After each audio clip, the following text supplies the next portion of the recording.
할렐루야.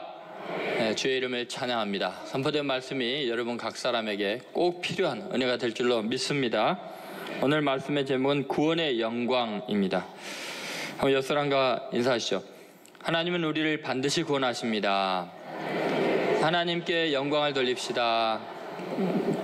네, 우리 인생 살다 보면요, 아주 어두운 날들이 있고 절망적인 상황을 경험하게 됩니다.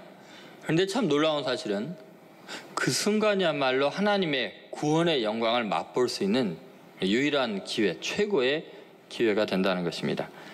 다윗은 일생을 돌이켜보니까 가장 인생이 어두울 때, 인생이 막 폭풍에 쓸려가는 것 같은 너무 강한 대적 앞에 절망적일 때 하나님의 구원의 영광을 맛보았습니다. 여러분, 우리 인생에서 일어나고 있는 다양한 어려운 상황들 속에서 어떻게 하나님을 찬양할 수 있고 승리할 수 있는지 오늘 다윗의 아주 중요한 신학을 통해서 알 수 있습니다. 오늘 본문에는 하나님의 구원의 영광을 찬양하는 이 다윗의 노래를 통해서 다윗의 신학이 잘 반영이 되었습니다. 도대체 다윗이 어떤 신학을 가지고 있길래 그렇게 환난과 풍파가 많은 사람이 위대한 신앙인으로 하나님께 영광을 돌릴 수 있고 또 오늘 우리에게까지 영향을 끼치는가? 오늘 다윗에게 보여주신 하나님의 은혜가 오늘 여러분 가운데 임하기를 주의 이름으로 소원합니다. 첫 번째, 구원의 영광을 노래하는 이유는 창조신학 때문입니다. 한번 따라하세요. 창조신학. 이 창조신학이라는 것은 모든 자연 만물과 우리의 상황과 우리 인생마저도 하나님이 창조했다는, 그리고 이 모든 환경 상황에 대해서 하나님의 실제적인 그 주권을 인정하는 신학입니다. 그렇게 바라보고 해석하는 그 믿음의 눈이죠. 구원의 영광을 노래할 수 있는 것은 이 창조신학이 가장 중요한 기초가 됩니다. 하나님께서 여러분 우주 만물을 만드신 것을 믿습니까? 여러분을 지으신 걸 믿습니까? 여러분의 인생의 한 걸음 한 걸음을 지금 창조해 나가고 계신 하나님이 여러분의 작가이고 여러분의 주인이신 걸 믿습니까? 그러면 두려워하지 말라는 거예요. 지금 내가 이해할 수 없는 상황이지만 하나님은 반드시 구원의 영광을 드러낸다고 다윗은 이야기를 합니다. 여러분, 만약에 창조에 대한 신학이 없으면, 하나님을 만약에 창조주를 믿지 않는다면 인생이요, 이게 어떻게 될지를 모릅니다. 내 인생 내가 만들어 나가야 되는데 세상은 너무 어둡고 강하기 때문에 절망하죠. 그래서 창조주를 믿지 않는 사람들은요, 온통 두려움과 고통뿐입니다. 오늘 다윗은 그 하나님을 놀랍게 찬양하는데, 실제적으로 광야로 쫓겨가서 사울왕이 군사를 풀고 밤낮을 수색하는 정황입니다. 그런데 그 광활한 광야의 추위와 짐승과 또 여러 가지 외로움과 고통이 가득한 그곳에서 어두운 밤하늘을 보면서, 광풍을 보면서, 번개와 뇌성을 보면서 두려워하는 게 아니라 구원의 영광을 오히려 찬양하면서 그곳에서 승리하는 모습을 볼 수 있습니다. 왜냐하면 하나님이 그 자연의 그 강력한 힘으로 구원하는 그 능력을 용사처럼 보여주는 것을 경험하고 있죠. 보통 사람 같으면 이렇게 쫓겨다니는 몸으로 그 자연의 위압 앞에서 더 두렵고 위축될 텐데, 다윗은 그것 때문에 막 신이 나 있습니다. 구원의 영광을 찬양하고 있습니다. 중요한 것은 상황을, 또 자연과 내 인생을 어떻게 바라보고 해석하느냐, 그게 문제이죠. 이사야 선지자는 하나님을 모든 것의 창조주로 고백을 합니다. 온 백성이 범죄하고 포로로 끌려갈 그 위기 앞에 놓여 있습니다. 그 절망적인 상황에서 하나님이 이 모든 것 창조하시고 섭리하신다는 하나님의 절대적인 주권에 대한 확고한 믿음이 있었습니다. 그래서 그 민족이 위기 가운데 있지만 하나님을 찬양합니다. 이사야서 45장 7절 말씀을 보시죠. 같이 읽겠습니다.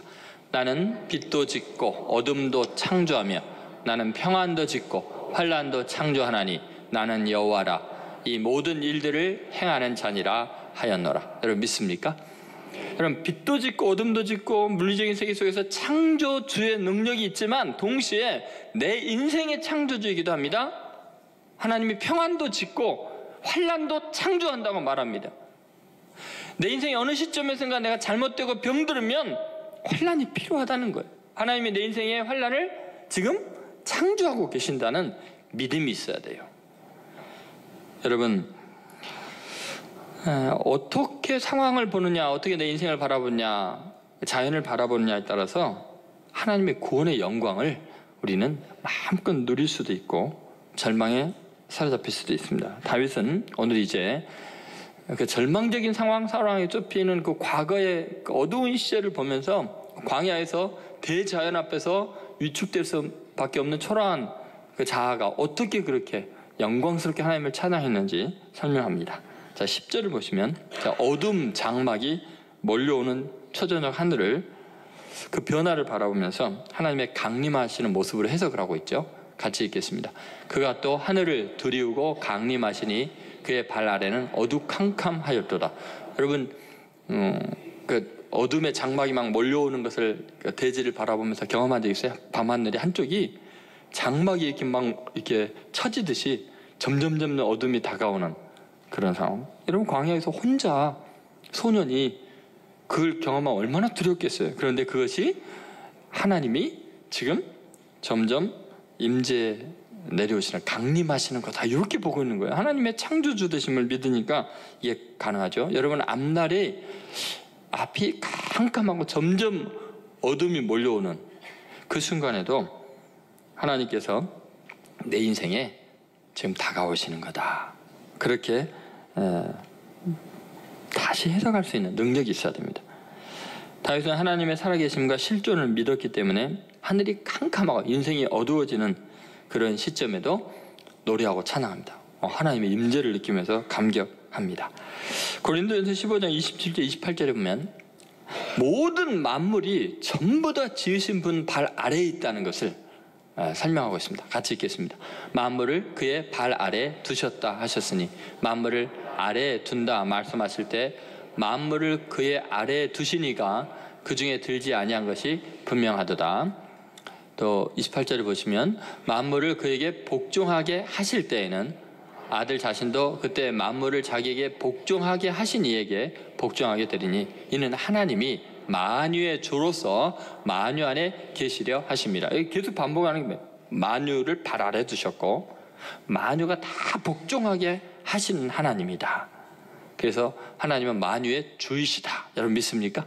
그럼 이 만유라는 게 뭐예요? 자연 만물뿐만 아니라 내 인생에 어두운 일, 밝은 일, 슬픈 일, 기쁜 일 전부 다 하나님이 주제이신 거예요.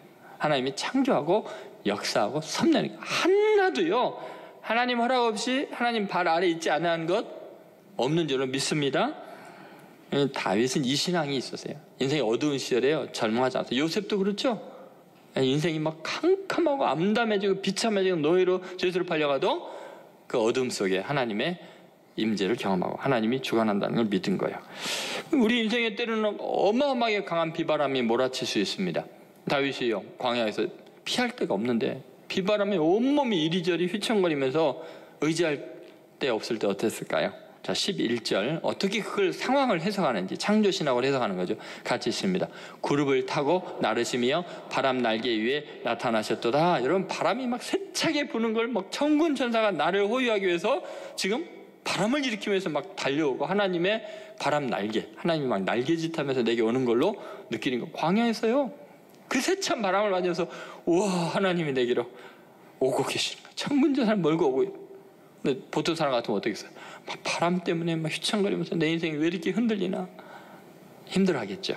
다윗은 창조주 하나님을 믿었습니다. 여러분, 때로는 아주 깊은 흑암 가운데 앞이 캄캄하고 미래가 열리지 않는 어두운 시절을 경험하죠.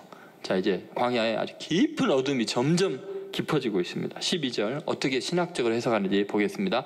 그가 흑암 곧 모인 물과 공중에 빽빽한 구름으로 둘린 장막을 삼으시며, 여러분 그 어둠이 이제 완전히 덮어서 캄캄해질 때 어떻게 하면 이거 하나님의 장막 아니구나. 하나님의 장막으로 완전히 덮으니까 하나님 방 안에 들어가 있다는 거예요. 광야에 그 어둠이 짙으면 얼마나 어린 소년이 두렵겠어요. 근데 이건 하나님의 장마가 아니다. 여러분, 우리 인생의 흑암이 캄캄하게 몰려와서 앞길이 아무것도 보이지 않는 암담한 현실은 하나님이 거주하는 곳이, 하나님의 집 안에, 품 안에 있기 때문에 그런 거죠. 그런가 하면 갑자기 불현듯 햇빛이 찬란하게 떠오르는 그런 태양을 맞이하면서 다윗은 하나님의 영광의 광채라고 노래를 하죠. 자, 13절 같이 읽겠습니다. 그 앞에 있는 광채로 말미암아 숯불이 피었도다. 온 대지가 이제 붉게 이제 이게 타오를 거 아니에요. 이제 아침 햇살이 돋아오면은 그때 뭐라 그러는 거예요? 와, 하나님의 영광의 광채가 너무 빛나니까 온 대지가 숯불이 불붙는 것처럼 타오르는구나. 하나님의 영광을 찬양하고 있습니다. 그런가 하면 또 아침이 되고 낮이 되니까요, 뭐 우레가 울고 막 으르렁으렁거리고 천둥 번개가 몰아치니까 얼마나 소년이 두렵겠어요. 근데 그 상황에서 놀랍게 이렇게 고백을 하고 있습니다. 자, 14절 15절 한번 같이 읽어보겠습니다. 여호와께서 하늘에서 우레소리를 내시며 지존하신 자가 음성을 내시며 화살을 날려 그들을 흩으시며 번개로 무찌르셨도다. 여러분, 지금 이렇게 두려운 상황에서 놀랍게도 어떻게 고백을 해요? 그 막 우레소리가 하나님의 음성이라는 거예요. 다윗을 공격하려고 하는 대적들, 다윗을 수색하고 있는 그 사울의 군사들에게 하나님께서 호령을 하시고 번개가 막 내치니까 하나님이 그 심장을 관통하게 하는 화살로 지금 쏘고 있다. 그러니까 여러분, 막 우레가 울고 번개가 내칠 때 다윗이 두려워하겠어요? 즐거워하겠어요? 즐거워하는 거예요. 여러분, 우리 인생에도 마찬가지예요. 다들 두려워할 때 놀랍게 승리감에 도취되어 있어요. 지금 쫓겨다니는 사람이 제일 당당해요. 다윗 잡으러 다니는 사람들은 이 자연 환경의 위험 앞에서 아마 두려워 떨고 있었을 거예요. 여러분, 우리 인생도 마찬가지예요. 어떤 물리적인 환경이든 인간관계든 도울 인생도 없는 도피할 만한 캄캄한 시절에, 흔들리는 시절에 우리는 하나님을 찬양해야 돼요. 그리고 여러분, 앞으로 인생에서요, 자연 환경에 어떤 어려움을 겪던 인간관계 속에서는 마찬가지예요. 그것을 다 창조주 하나님의 작품이다. 하나님이 지금 역사한다. 이렇게 믿으셔야 돼요. 시편 104편 2절에서 4절에 보면 어마어마한 자연재해나 어려움 앞에도 이렇게 고백합니다. 같이 한번 읽어보겠습니다. 물에 자기 누각에 들보를 얹으시며 구름으로 자기 수레를 삼으시고 바람 날개로 다니시며. 여러분, 구름을 보나 비바람을 보나 그렇죠. 이 전부 다 하나님이 바람도 지금 자기 사신으로 삼으신다. 그리고 화염을 자기 사역자로 삼으신다. 또 구름이 몰려오니까 하나님이 수레 타고 오시네. 구름 수레 타고 오시네. 여러분, 다윗은 혼자 광야에 쫓겨다니면서도 어둠과 바람과 폭풍과 번개와 뇌성 속에서도 승리할 수 있었습니다. 모든 것이 하나님의 숨결이요, 하나님의 임재요, 자기를 도우시는 하나님의 능력으로 해석하는 신앙의 안목이 있었습니다. 여러분, 환경과 상황에 좌우되지 않는 신앙의 긍정적인 확신이 여러분 마음속에 있어야 됩니다. 여러분, 마음의 감정을 믿음의 시각에 조절하게 해야 돼요. 그냥 마음 가는 대로 내버려두면 안 돼요. 이 믿음의 눈으로 마음을 다스려야 돼요. 감정과 환경에 자신의 중심을 맡기지 말고 믿음의 눈으로 모든 것을 창조 신학화해서 바라보십시오. 하나님께서 모든 것을 창조하셨고 하나님께서 주관하신 것을 믿으십시오. 그러면 멋진 일이 일어납니다. 요한계시록에도 하나님의 창조의 주권을 다음과 같이 이야기하죠. 요한계시록 14장 7절 말씀 같이 읽겠습니다. 그가 큰 음성으로 이르되 하나님을 두려워하며 그에게 영광을 돌리라. 이는 그의 심판의 시간이 이르렀음인 하늘과 땅과 바다와 물들의 근원을 만드신 이를 경배하라 하더라. 여러분, 모든 문제의 근원을 만드신 분이 하나님이신 줄로 믿습니다. 그러면 하나님을 경배하는 거예요.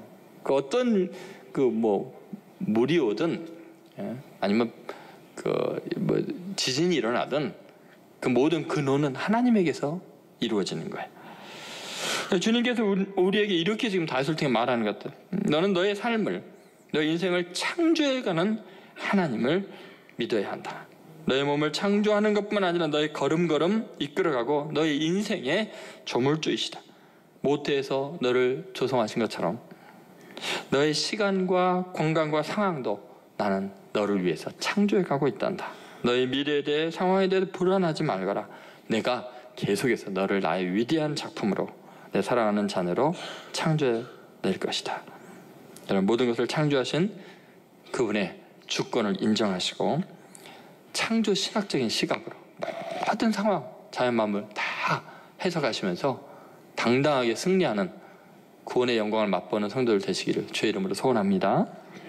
두 번째, 다윗이 이렇게 당당할 수 있는 구원의 영광을 맛보는 이유는 초월신학 때문입니다. 한번 따라서 초월신학. 이것은 일상적인 현실을 초월해서 하나님의 개입을 경험하는 것입니다. 그것은 나를 둘러싼 원수들의 강함과 그들을 대적하고 부딪혀 살아야 되는 내 자신의 연약함 때문에 하나님의 특별한 영적인 개입을 믿음으로 바라보는 것입니다. 여러분, 구원의 영광을 경험한다는 것은 이 초월 신학이 아니면 불가능합니다. 내가 기대하고 생각하고 해석하는 이 모든 것보다 더 뛰어나게 구원하셔서 영광을 받으실 하나님을 믿는 것이 초월 신학이죠. 어거스틴은 이 하나님의 역사의 개입, 내 인생의 개입이 얼마나 어려운 일인가를 이렇게 표현을 했습니다. 자, 한번 같이 읽어보겠습니다. 만일 공개적으로 형벌이 현재 모든 죄에 대하여 가해진다고 하면 최후 심판에 남을 것은 하나도 없을 거라고 생각된다. 그리고 만일 하나님께서 지금 어떠한 죄에 대하여도 공개적으로 형벌을 가하지 않는다고 하면 사람들은 하나님의 섭리가 없다고 믿을 것이다. 여러분이 보면은 그렇습니다. 우리는 가끔가다 너무 악하고 못된 사람들, 사회가 타락하는 걸 보면은 하나님 왜 가만히 있습니까? 저런 인간들 다 제거하셔야죠. 벌을 내리셔야죠. 그러면 나도 죽습니다. 나도 죄인이에요. 여러분, 사회에서 손가락질 받는 사람과 내가 근본적으로 얼마나 다르겠습니까? 하나님 보시기에. 그래서 공개적으로 만약에 죄를 심판하시기 시작한다면 살아남을 사람이 없어. 아무도 없어요. 그런데 그렇다고 하나님이 분명한 죄에 대해서 심판하지 않으면 어떻게 돼요? 하나님이 섭리하지 않는다, 이렇게 오해하게 되잖아요. 그래서 이게 참 어려운 거예요. 다윗은 하나님의 이 현실의 부조리함 앞에서 아무 죄 없이 억울하게 쫓기는 이 상황 속에서 하나님이 개입하시는데 자기의 생각과 기대를 초월해서 놀랍게 역사하시는 것을 그동안 경험한 거예요.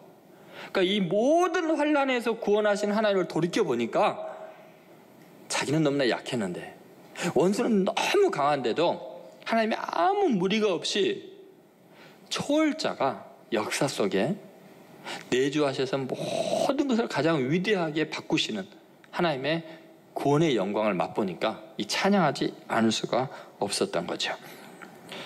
여러분, 우리들은 현실의 강한 대적들 앞에서 모든 상상을 초월하여 가장 멋지게 영광을 드러내시며 구원하시는 하나님의 초월적인 역사를 믿으시기를 바랍니다. 여러분, 다윗이 경험한 대적자들은 아주 오래전부터 전부 다 다윗보다 훨씬 강한 자들이었습니다. 어린 소년일 때 아버지의 양떼와 소떼를 지킬 때는 어땠어요? 사자와 곰을 상대해야 됐어요. 그 어린 소년이. 골리앗이 나타날 때 전쟁의 백전노장이었던 전문가인 사울 왕은 너는 어린아이다, 저 사람 어렸을 때부터 용사이기 때문에 상대가 안 된다, 그랬죠.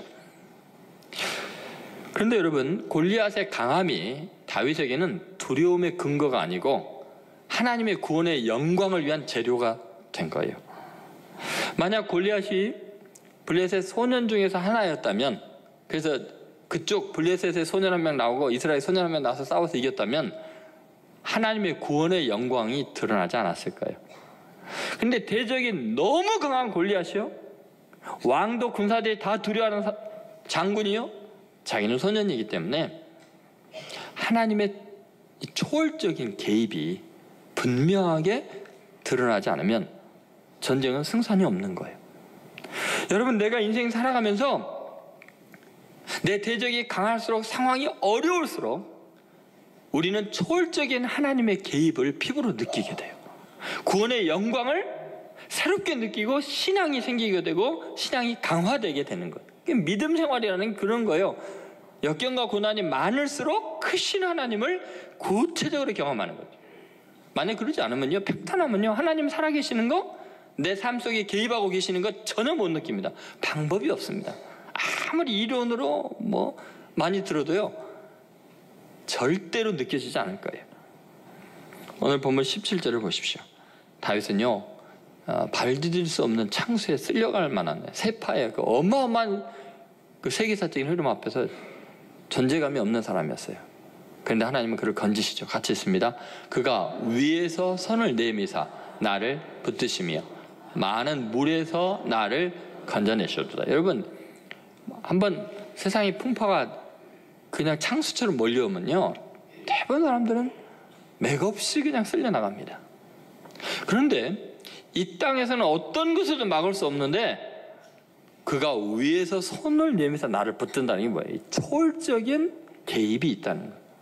하나님의 전능하신 분의 손길이 역사 속에, 내 삶의 현장 속에 내려오셔서 건져주시면 누가 나를 해할 수 있냐는 거예요. 다윗은 도울 자가 없는 절대적인 위기를 직면하면서 위를 바라봤어요. 이 초월 신학이 있었어요. 현실이 다가 아니다. 세상 사람들이 바라보고 결정하는 것, 평가하는 것이 다가 아니다.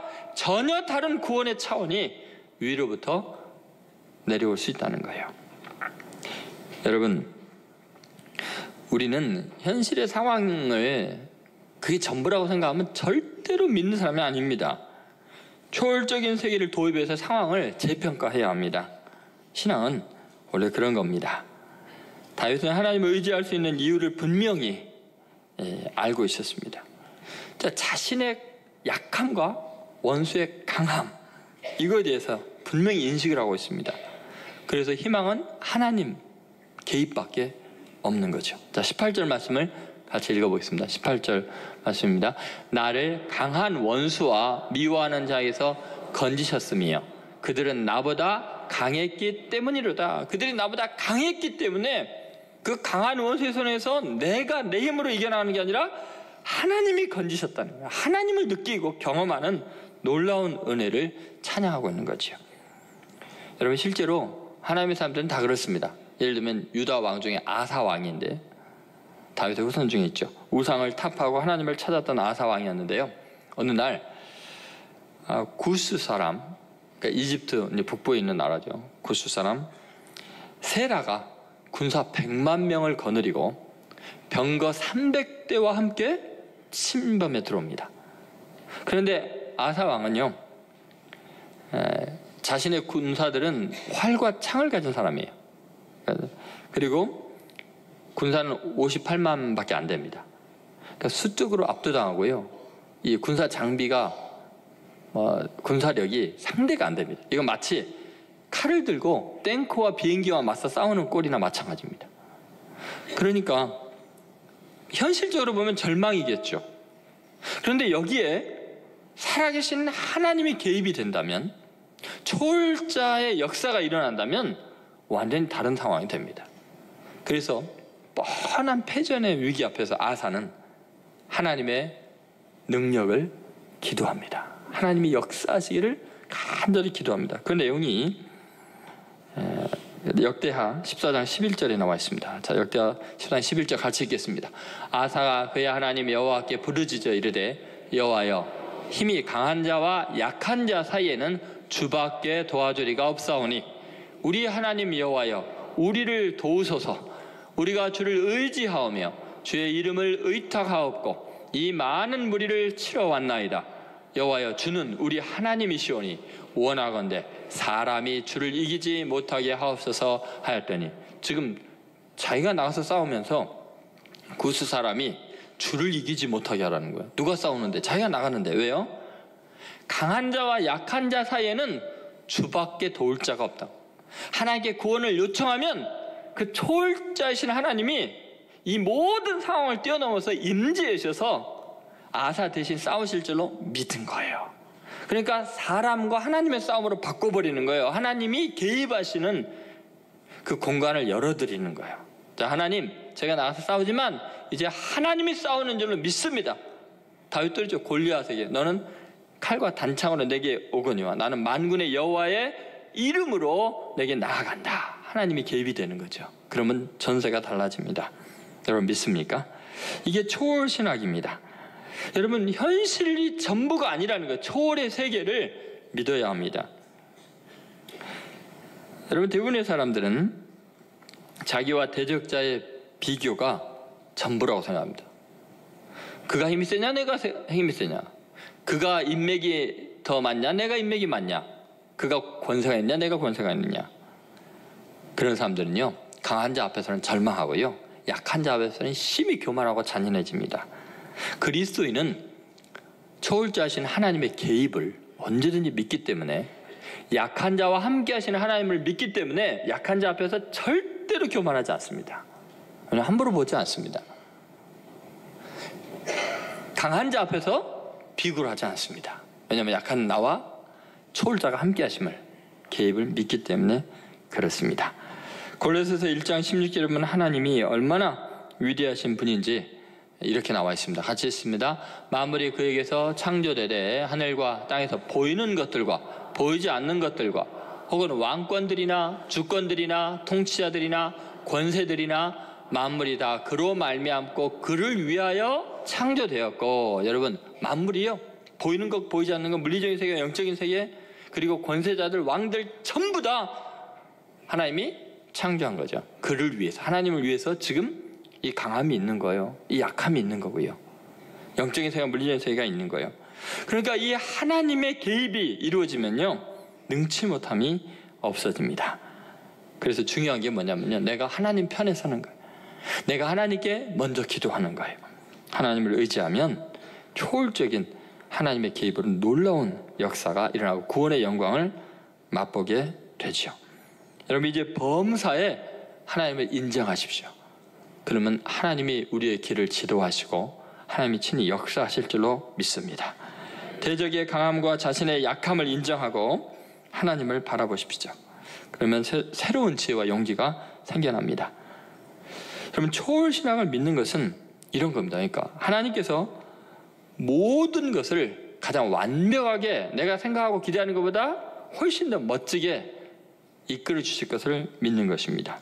그래서 모든 것을 맡기는 믿음과 이 초월신앙은 연결이 되죠.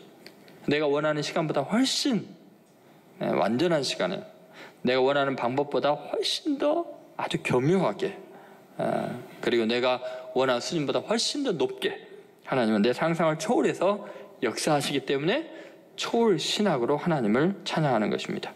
다윗은 그랬어요. 지금 어떤 상황에서도 항상 그랬습니다. 그러니까 현실의 상황과 상상을 초월해서 도우시는 하나님을 의지해서 승리했던 거죠. 여러분도 꼭 이 믿음을 가지십시오.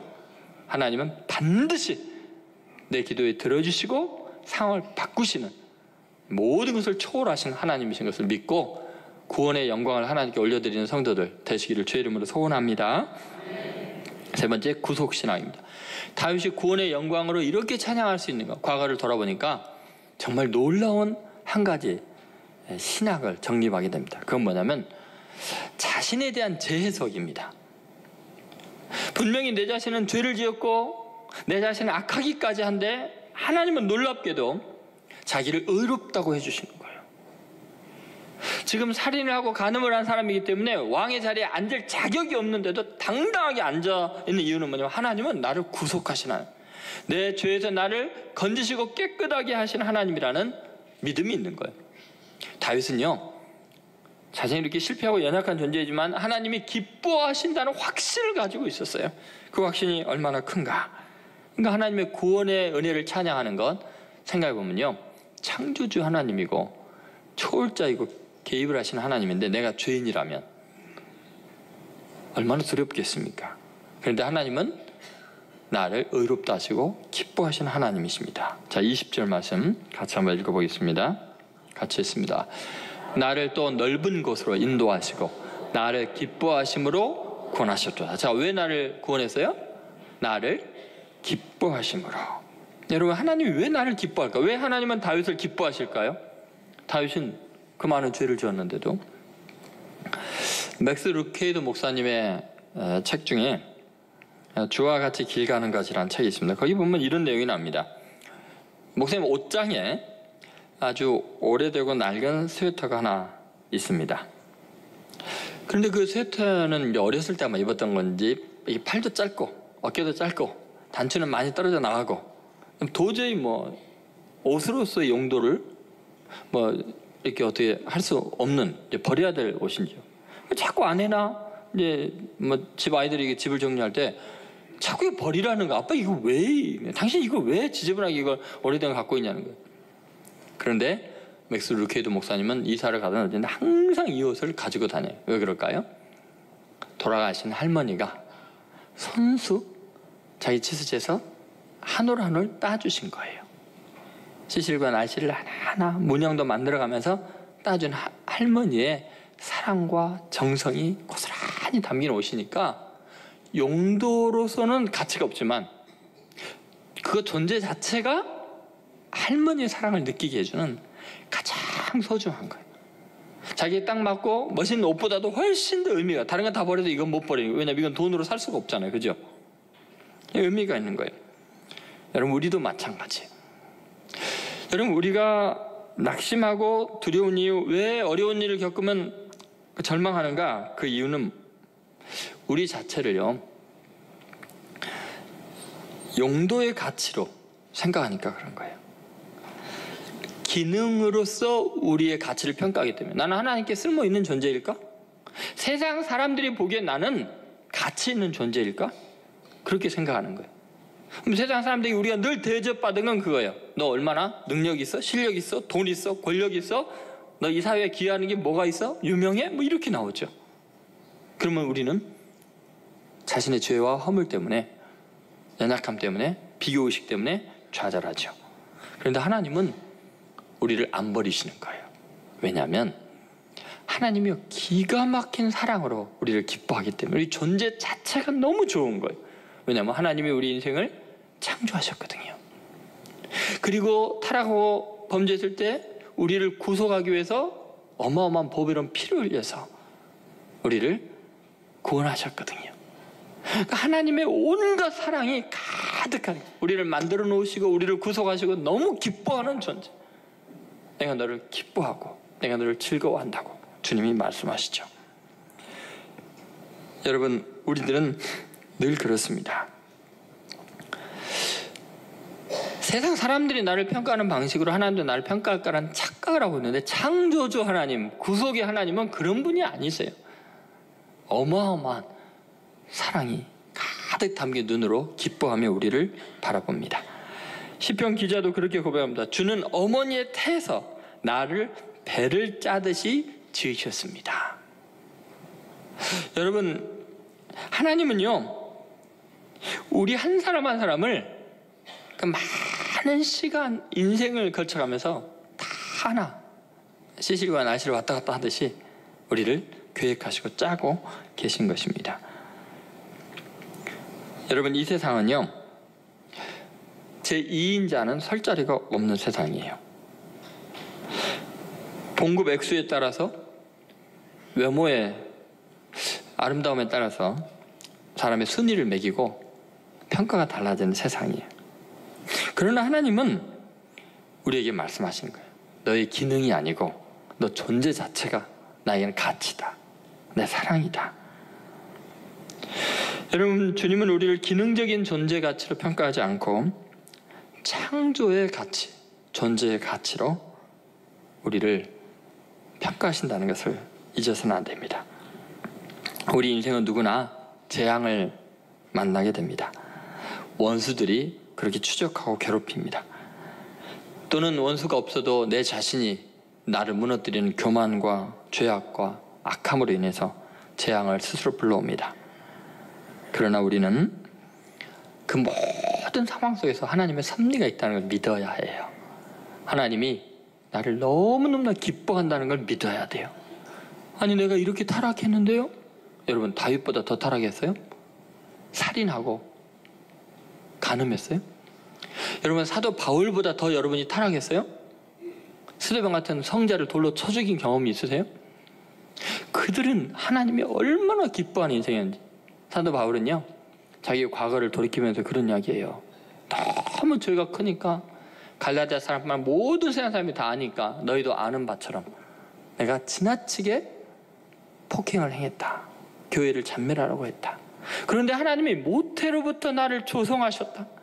내 모든 어둠의 순간순간도 하나님의 작품이었다.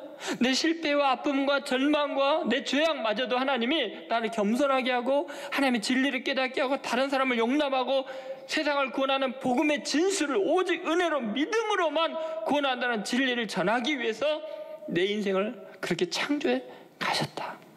그걸 깨닫는 거예요. 하나님의 섭리를 깨달은 거예요. 여러분, 하나님은요 우리 모두를 사랑하셔요. 우리를 특별하게 지으신 하나님이세요.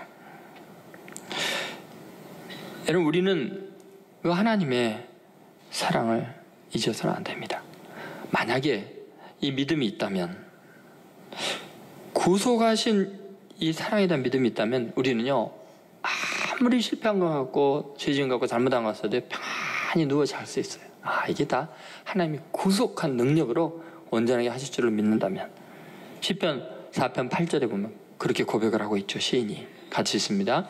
내가 평안히 눕고 자기도 하려니 나를 안전히 살게 하시는 이는 오직 여호와이시니이다. 여러분, 아무리 힘들어도 평안히 누우세요.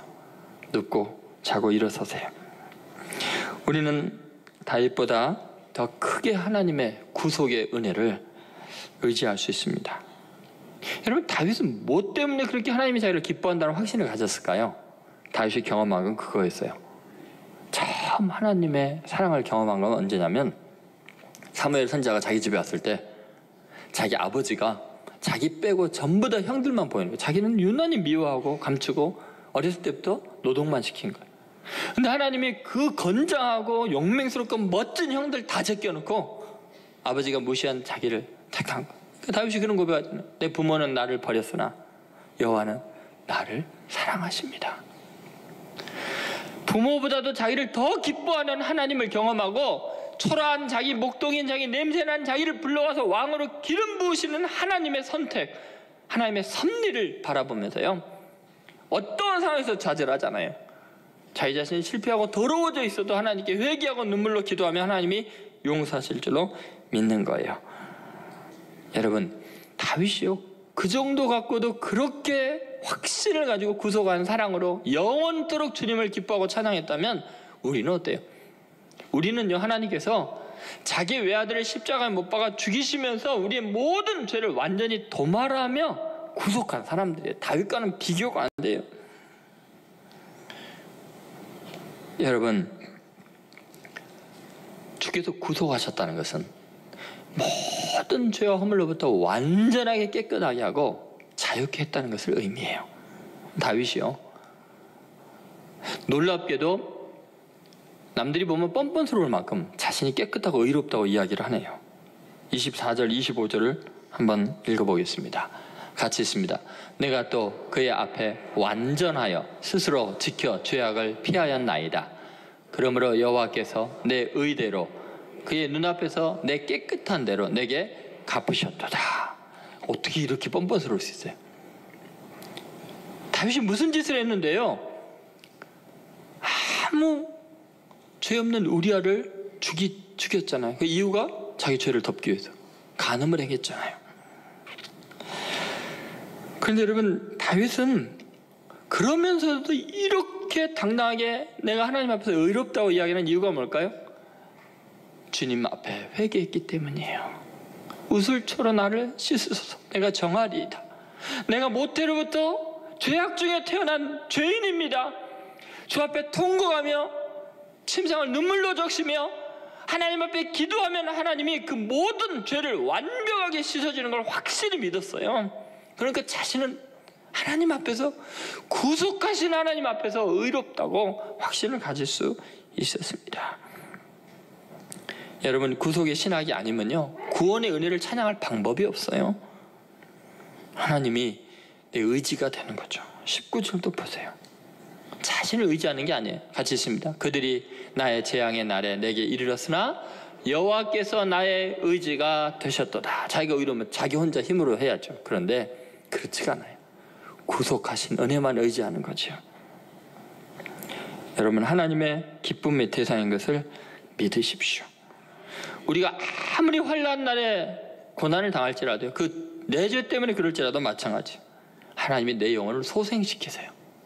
깨끗하게 하세요. 시편 138편 7절에 그렇게 고백하고 있죠. 같이 읽겠습니다. 내가 환난 중에 다닐지라도 주께서 나를 살아나게 하시고 주의 손을 펴사 내 원수들의 분노를 막으시며 주의 오른손이 나를 구원하시리다. 나를 구속하신 그 사랑이 있는 거예요. 바울은 이 구속의 영광을 그렇게 노래했습니다. 로마서 5장 5절부터 10절에 하나님의 사랑이 내 마음에 부음받았다. 우리가 연약할 때, 죄인 되었을 때, 심지어 원수가 되었을 때 그 아들을 화목 제물로 보내셔서 우리가 자기를 화목하게 하셨다. 여러분, 이 구속의 신앙을 확실히 믿는다면 더 이상 과거의 죄와 현재 연약함과 미래 혹 지을 죄 때문에 두려워하지 마십시오. 하나님은 구속하신 하나님이십니다. 그 아들을 희생해서 십자가에 죽게 하심으로 우리의 죄를 도말하시는 하나님입니다. 그 구원의 영광을 우리는 찬양하지 않을 수가 없습니다. 요한계시록 1장 5절부터 6절에 우리가 하나님을 찬양하는 이유가 이렇게 나와 있습니다. 같이 읽겠습니다. 우리를 사랑하사 그의 피로 우리의 죄에서 우리를 해방하시고 그의 아버지 하나님을 위하여 우리를 나라와 제사장으로 삼으신 그에게 영광과 능력이 세세토록 있기를 원하는. 원래 의인이기 때문에 우리를 구원한 게 아니죠.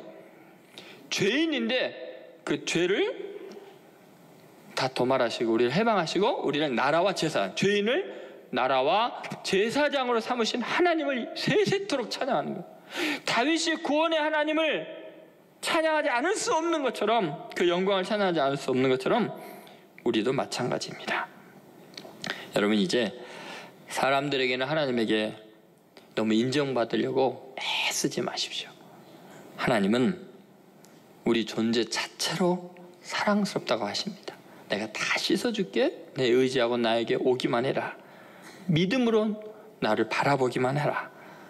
내가 너를 기뻐한단다. 세상 사람들이 너 기능으로, 능력으로 너를 평가하고 너를 멸시하는 것에 대해서 너무 애쓰지 말고, 너무 내세우려고 발버둥 치지 말고, 너 있는 모습 그대로, 너 존재 자체가 내게는 기쁨이라 주님이 말씀하십니다. 오늘부터 한 3일 동안 비가 온다고 하네요. 이제 여러분 어때요? 창조의 신앙으로 비바람이 몰아치면 어떨까요? 주님, 내 죄 씻으려고 비 내려주시나요? 주님, 나를 위한 주님의 눈물의 사랑 고백인가요? 시인이 되세요. 다윗이 인생을 돌아보니까요, 온통 시인이 되는 거예요. 온 우주 만물 사건을 통해서 하나님을 찬양하는 거예요. 여러분, 하나님을 믿으십시오. 하나님은 우리를 그대로 사랑하십니다. 창조주이시고 초월자이시고 구속하시는 구속주이십니다. 우리 민족도 마찬가지입니다. 여러분, 100번 망해도 마땅할 만큼 죄 많은 것이 우리 민족이에요. 하나님은 은혜로우셔요. 하나님이 모든 걸 섭리하셔서 우리에게 가장 좋은 길을 창조하시고 능력으로 위로부터 역사하셔서 열강의 마음을 움직이시고 우리의 모든 죄악을 도말해 주시고 우리에게 하나님의 영광을 찬양할 수 있는 새로운 기회, 역사에 기여할 수 있는 민족으로 삼으실 줄로 믿습니다. 여러분, 개인도 그렇게 믿으시고 구원의 하나님을 찬양하는, 구원의 영광을 찬양하고 맛보는 성도들 되시기를 주의 이름으로 축원드립니다.